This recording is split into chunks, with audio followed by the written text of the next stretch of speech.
Hello guys, सबैजना सन्चै हुनुहुन्छ होला। हाम्रो चटक हेर्दै हुनुहुन्छ भने please look at me.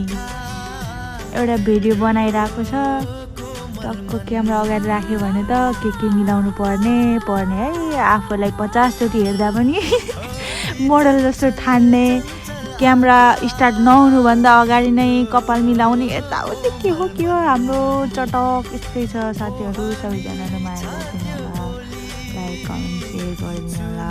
By.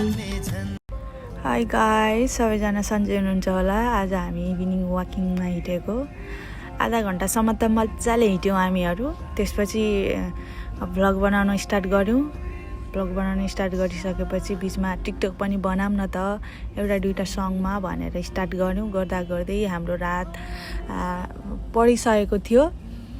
त्यति गर्दा पनि हामीले छोडेको थिएनौँ। एक्कासी झमक्क रात पऱ्यो, त्यसपछि हामी आत्तियौँ। टिकटक बनाउँदा केही थाहा नै भएन समयको। त्यस्तो हुँदो रहेछ। आजको इभिनिङ वाक त्यसै गयो guys. Please like comment share गरिदिनु होला।